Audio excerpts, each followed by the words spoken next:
বাংলাদেশ অশান্তির পিছনে লুকিয়ে আছে অনেক রহস্য। সেগুলো জানতে হলে বাংলাদেশের স্বাধীনতার ব্যাপারে আগে জানতে হবে। বাংলাদেশ স্বাধীনতার আগে তার নাম ছিল পূর্ব পাকিস্তান।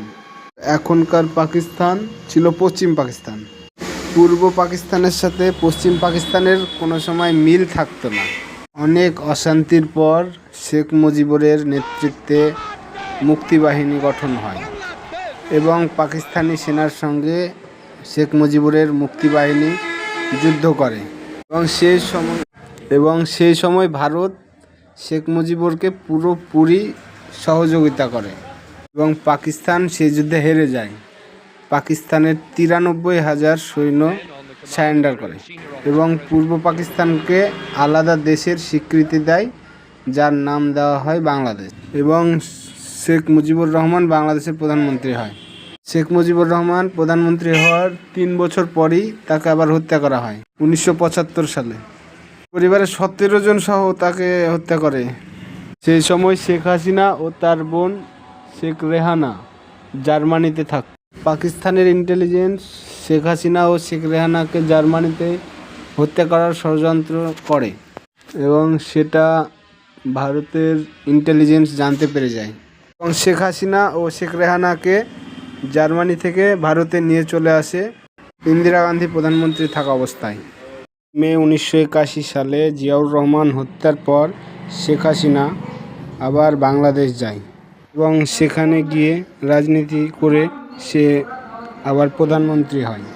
অ্যাকচুয়ালি হাসিনাকে ভারত সরকার প্রচুর সাহায্য করেছিল, সেই কারণে ভারতের ঋণ সে ভুলতে পারে না।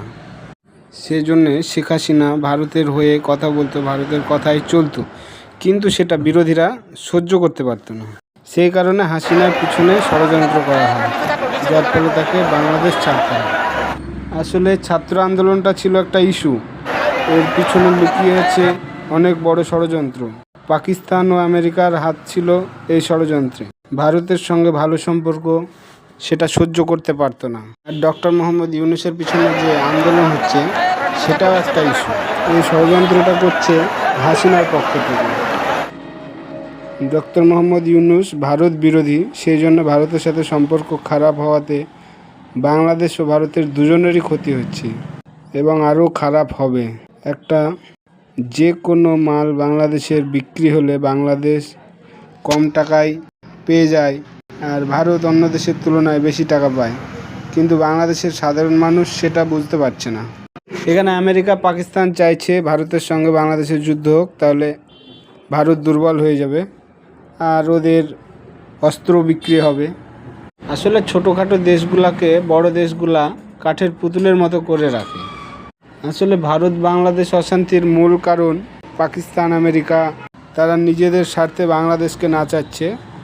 বাংলাদেশ যে হিন্দু মুসলিম ঝামেলা হচ্ছে সেটাও একটা অজুহাত। বাংলাদেশে শেখ হাসিনাকে পাঠানোর জন্য ভারত যেটা করছে সেটা পুরোপুরি ভুল সিদ্ধান্ত।